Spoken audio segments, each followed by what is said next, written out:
everyone, it's Annie. Welcome back to Bloom TV. Today I am gonna do my November wrap up, and I actually can't believe it's December. Like, today is the 1st of December and I read a total of 17 books in November. Like, how did that work? It's kind of crazy. I was like, I'm gonna have such a low pressured reading month because I read 20 books in October.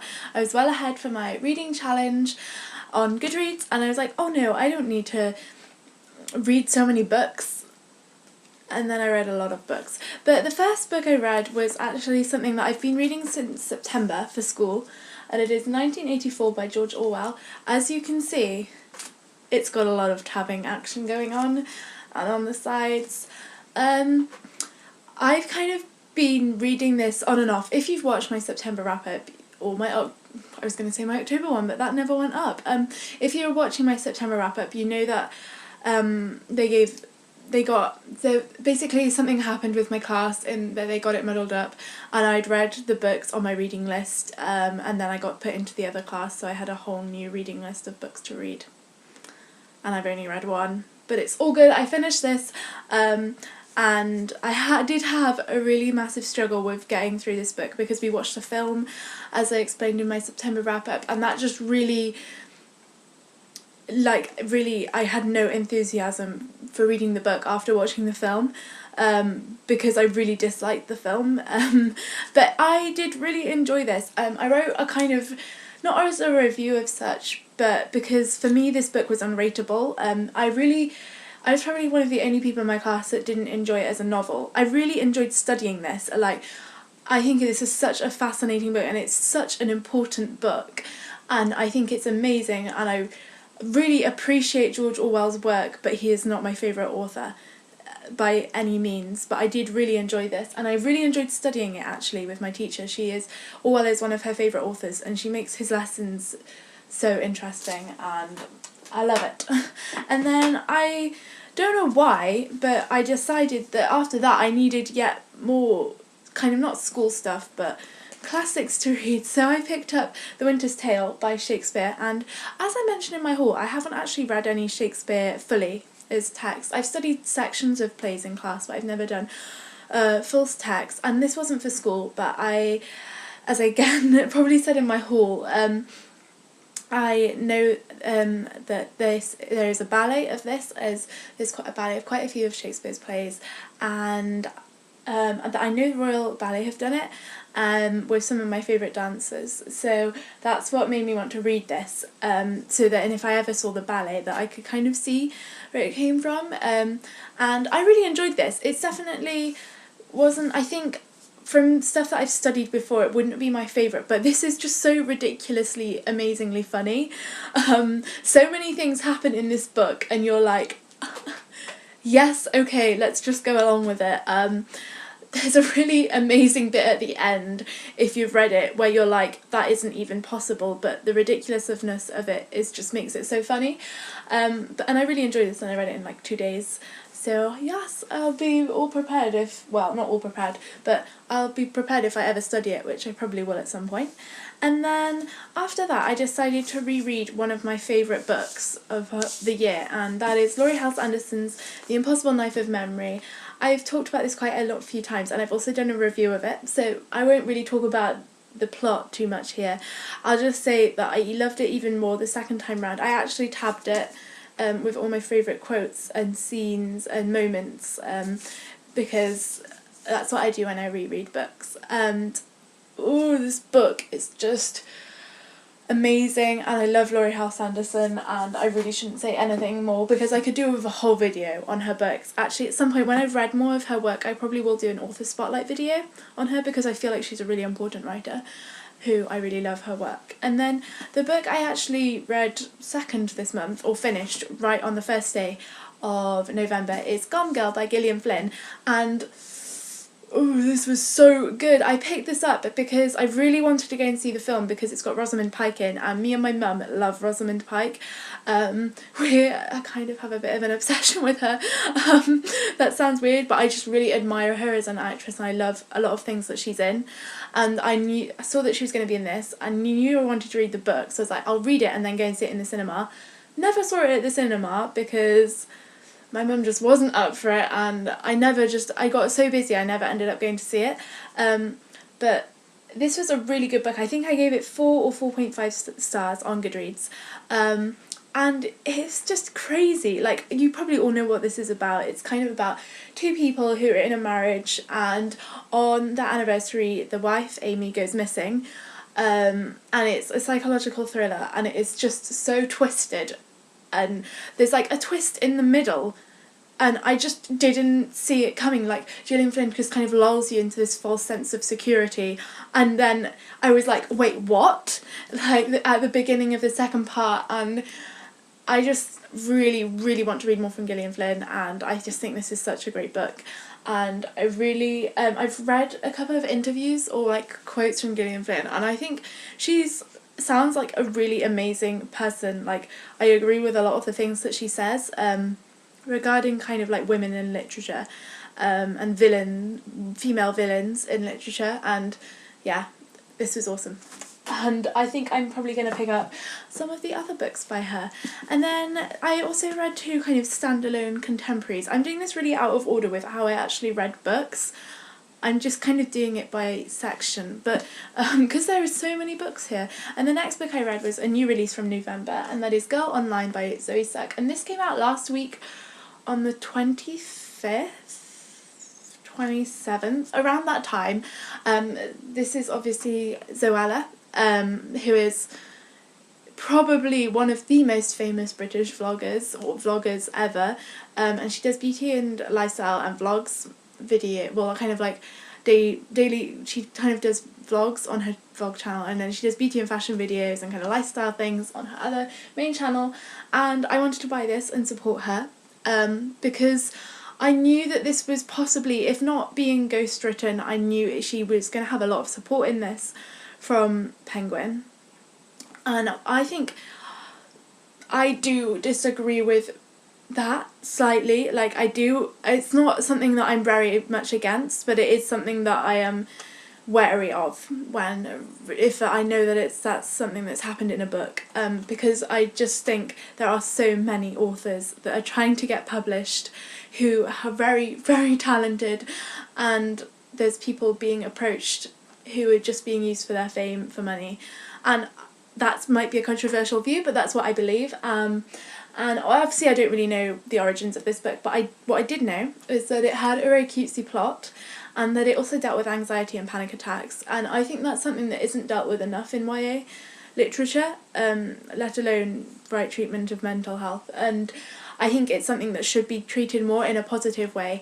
So I was really supportive of the fact that this dealt with that, and I think the way that this book actually deals with anxiety it's really good. Like, I was really pleased that how it dealt with it, and yeah, I was just so happy with that element of it. But other than that, if that element hadn't have been in the book, I probably doubtless would have picked it up, and also would have given it 2 stars. I gave it 3, and to be honest, that extra star was for that element of it. I'm really sad to say, but I did nonetheless enjoy it. It was very cute and a very quick read, but very cliche-ridden. Not cliche-ridden, full of cliches, and very unoriginal, but I did enjoy it. It's not the greatest contemporary I've ever read by any means, but for that element of having the anxiety and panic attack kind of in it, then I would pick it up, unless of course you're triggered by those things. And then I also picked up a book that I wanted from Foyles, and that's Fixing Delilah by Sarah Ockler. Again, this wasn't much of a book that left an impact on me. I have read 20 Boys Summer by Sarah Ockler. I read it 1 or 2 years ago from the library and really enjoyed it. I thought it was a really good concept, and I remember giving it 4 stars on Goodreads. And this, I think I gave 3 stars, or maybe 2.5. It is about a girl called Delilah who has a very tempestuous relationship with her mother, and there are a lot of family problems, and her grandma suddenly dies, and she hasn't spoken to her grandma, and neither has her mother, for about 8 years, and they have to move back to her mother's childhood home to kind of work things out with her remaining family, which is her mother's sister. And there's a lot of family secrecy, and this was alright. It was quite cute, but it was definitely was nothing special, but I did enjoy it, so I think I gave it 2.5 or 3 stars. And if you're looking for something by Sarah Ockler, I would recommend 20 Boy Summer, because I remember enjoying that a lot more, and they are really good summer, like kind of summer contemporary reads. I think if I'd been reading it in the summer, I would have enjoyed it a lot more. And then now we're on to the section where I read more series and completed some series. So the next book I read was The Evolution of Mara by Michelle Hodkin, and this is from the library, so that's why it's got the little shiny cover thing. I don't actually own these books, and I read the first one last year and I didn't enjoy it because I gave it 3 stars, but I was a bit kind of meh about it. I felt a bit apathetic towards it as a series, and I knew the library had the second book, but I wasn't like really rushing to pick it up. And then with all the hype surrounding the second book, I was like, the third book even, I was like, I really need to give this series another go, because I do remember actually quite liking it and finding the premise really interesting, because this book series is about a girl called Mara who was in an accident where a building collapsed, and she at the time was with 2 of her best friends and her boyfriend, and the building collapsed on them and she was the only survivor, and as a result of that accident she is suffering from PTSD and suffering hallucinations, and you never know quite what is happening, whether the hallucinations are false or if everything is actually going on and it's real and it's reality, and I really love that premise of the book. So I gave this one 4 stars, and I have to admit that the extra star was for Noah Shaw, because in this book he is amazing and he's probably one of my favourite male characters, and I really felt like I enjoyed this book a lot more than the other one. And then I decided that I should probably read The Retribution of Mara, which is the 3rd book, and it was the eagerly anticipated ending to this trilogy. Again, it's by Michelle Hodkin, and so obviously I'm not going to go into plot details. I gave this 3 stars. I will probably end up doing a review on this, but I felt like the way that this story turned out was not how I wanted it to turn out at all. Like this, at the beginning, kind of halfway through this book, the plot turns in such a massive direction. Not really halfway, about a third of the way through, something happens and I was like, what? Like, that was really how I was not expecting the plot to go. And I probably end up doing a video review / discussion about it, because I have a lot of feelings. But basically, I didn't like the direction it went in, and also I felt like Noah was not enough in this book enough for me. And I still think we got a lot of questions that weren't answered, even though it's the end of the book. And I'm all for ambiguous endings. I think it's brilliant. But when something is just so, it was kind of all hastily wrapped up in like everything will be fine, and I was like, wait, what? That's the end? So I was a bit unsure about this, and I gave it 3 stars. But I do really enjoy the trilogy. I think it's a really amazing trilogy. I just felt a bit let down by the last book. And then I also finished another series this month, and that was Opposition by Jennifer L. Armentrout. And this is the 5th book in the Lux series, and it was released in August. What am I on about? I've had this for quite a bit actually, since September or October. September. I got this in September. And I decided it was about time that I finished this, because I have trying to finish more of my series, that of like the last books that I own. And I did quite enjoy this. I think it was a really good conclusion to the series, and this is a really fun series if you want something like, if you really like adventure movies and just things where it's like really action packed, you'll really enjoy this series. It's definitely not my favourite. It's kind of about aliens and aliens living in our world, and the main character Katie is a book blogger, which is something I really actually enjoyed about her, and I really like Katie as a character. I think she's really good. She's really normal and very like reacts to situations how I think most people would react of her age and of my age, because she's 17 too. But it's definitely not my favourite by any means, but I did enjoy this, and I think I gave it 3 stars, or maybe a 2.5, because although I did enjoy it, it's just never going to be my favourite series. And then I also finished another series, and this is The Legacy by Gemma Marley. And this is the final book in a dystopian series which began with The Declaration, and the second book is The Resistance. Now, I read The Declaration like 4 years ago, or 3 or 4 years ago when it first came out. So I was quite a lot younger, like 13 I think, and then I read The Resistance again when it came out, and then kind of forgot about this, and I didn't own this until this year, and I realised it was one of the books that I actually didn't own. And I was going to reread the first two before I read this, but I was like, oh no, I don't really have enough time to do that. I didn't really, I think I only gave the second book 3 stars, so I just really wanted to finish this book and kind of wrap it up, and I kind of vaguely remembered what happened in the first two. So yeah, I'm not really going to go into much spoilers apart from it's a dystopian book. It's set in the UK where there is medication which people have been taking for a very long time now, where you never die. It makes you, you still get signs of aging, but there is no disease. There's nothing, like, it's called longevity, and it means that you can live forever, and that is the premise of it. And there is an underground movement, like in many dystopians, fictional movements or not, and this one actually exists, and it's very complicated. Basically, you can't have children, and it's a really good premise for a novel. I think it's really excellent. I think the first book I really enjoyed, but I just felt like this was a bit too young for me when I read this now, the last book. The writing is very simple.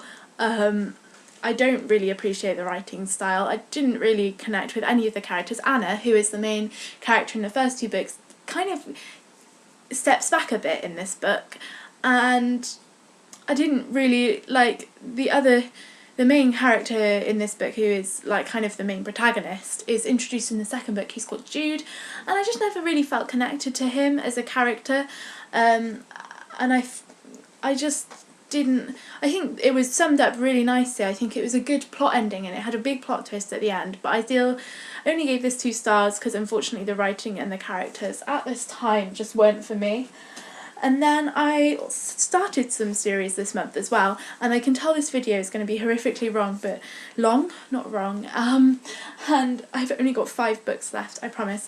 And this is the manga that I read this month, and I started Fruits Basket by Natsuki Takaya. I think that's her pen name actually. She writes under her pen name, and this is my first manga I ever read, but I've watched quite a few anime, and this is the first anime I ever watched, so I decided I'd better go read the manga because I really wanted to get into manga.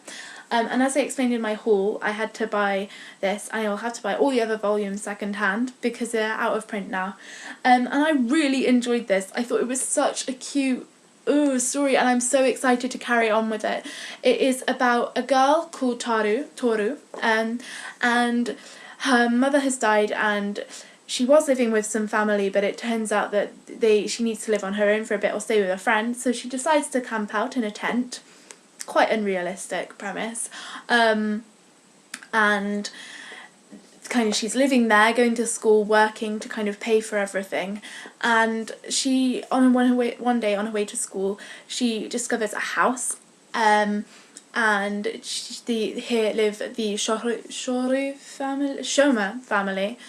I'm so awful at pronunciations, and they have special powers, but when one of them is touched by a person of the opposite gender, they turn into an animal of the zodiac, and it's a kind of family curse, and it's such a cute it's a cute anime, but it's a cute manga as well, and it's really sweet. I mean, I have a slight problem with kind of fulfilling gender roles. It's something I did kind of popped up in the anime for me. I'm not sure. It's something I need to think more about. But I did really enjoy this, and I really like the art style. Like, that is just a sneak peek. And also, I've conveniently opened on one of the pages where this happens. I don't know if this happens in all manga, but she wrote, like, the author has written, like, notes down the side about herself and, like, kind of about her thoughts when writing it. I thought that was so cool. Like, I don't know if that happens in all manga, but if it does, that makes it even more cool. If it's just single to this, then heck yes for Fruits Basket. But yeah, I would really recommend it for a first manga, and I'm hoping to maybe complete the series kind of maybe not next year, but the year after, because they're kind of difficult to find and they take a really long time to ship because most of them are in America. And I also started another series, and I started the Gentleman Bastards series by Scott Lynch, and the first book is The Lies of Locke Lamora. And I started reading this because Becky from the Booker over on Tumblr loves this series to death. Like, it's one of her favourite series, and this is an epic fantasy novel kind of based around thieves and assassins, and it's very well hyped within a lot. I've seen a lot of reviews, both written and video ones, and people really love this book. And I'm a bit I really enjoyed it, but it's definitely not my favourite fantasy. It's very witty, the writing's really witty and clever, but I just never, I don't know, it just didn't have that 5-star feel of a book to me. Like, I didn't really love it. But I will definitely be continuing on with the series because I did really enjoy this. I gave it 4 stars. And I think the writing and it's quite a complex plot. I really appreciated that. So I will definitely be carrying on with the series, but maybe not quite straight away because there's obviously some other fantasy books that I'd really like to get to first. And they also started another dystopian series this month, and it was Legend by Marie Lu. This is a really popular but yet very underhyped dystopian novel, trilogy, and it is pretty classic kind of dystopian setting. There's nothing really I can think that's distinct about it, like in Divergent where there are factions. It's just a dystopian world, very tightly controlled, as a lot of dystopians are. To me, the cliche, like the kind of setting up of it was quite cliche, and not wholly original. But I've heard that this has some really good representation in it. I think I'm not making that up, but it has good representation and quite diverse characters in it. I've heard people say that, so I'm definitely continuing on with the rest of the series, and I gave this a 3.5 out of 5 stars. And I did really like the main 2 characters, actually. I thought they were really enjoyable perspectives to read from because it's told in dual narrative. And then the last 2 books I read this month was Cress by Marissa Meyer, and this is the 3rd book in the Lunar Chronicles, which is going to be a 4-book series, and it's a sci-fi book, and each story connects together, but it's told from one main different protagonist. So there's Cinder, which is the 1st book, which is a retelling of Cinderella. Scarlet, the 2nd book, which is a retelling of Snow White. Little Red Riding Hood. And then Cress is a retelling of Rapunzel. And I quite liked the first 2 books. I think I gave them 3 stars, and then I might have given Scarlet 3.5. This one I loved. Cress is who I felt so connected to her. I just really loved her as a character. I thought she was brilliant, and really I just thought she was such an amazing character that I just really connected to and really loved. And I really love Thorn as well. Is it even Thorn? Oh my god, Yes. Oh god, that is actually shocking that I thought I was wrong. Not that I thought I was wrong, but that I had a main brain block there. Yeah, really enjoyed this one. Not going to give you a plot because it goes into it, but if you didn't enjoy the first 2 books, I would highly recommend just carrying on, because that's what I did, and I loved this, and I think I gave it 4.5 stars on Goodreads, and I'm really looking forward to winter, but we have to wait I have to wait a whole year. And then there's Fairest, which is coming out in whenever it's coming out, but still, that's just such a long time to wait. And then the last book I read was probably another one of my favourites, and it is Heartless by Gail Carriger, or Carriger. Me and my dad were disputing over how to pronounce her last name. And this is the 4th book in the Parasol Protectorate series, and it is a steampunk Victorian era alternate universe series, and it follows Alexia Tarabotti. Tarabotti. I always think there's an extra I. Who is our main protagonist, and this is an adult series, by the way, and it's kind of like fantasy, steampunk, paranormal. There's lots of paranormal aspects in it, but kind of Victorian London setting, and oh, it's so good. I love these books. Like the white, I can't even like enunciate my words because that's how good it is. This is a 5-book series. I love Alexia as a character. She's amazing. The romance is not something that I would usually read, but I really enjoy. The characters are awesome. They're quite complex and really interesting and unique, and the whole setting is unique, and it's just all kinds of fabulous and crazy and just so enjoyable to read. It's really heartfelt, and I just love them. That looked like I was kissing her bum. I wasn't. But, oh, these books are so good. Like, they literally, I can't speak when I finish them. They're so good.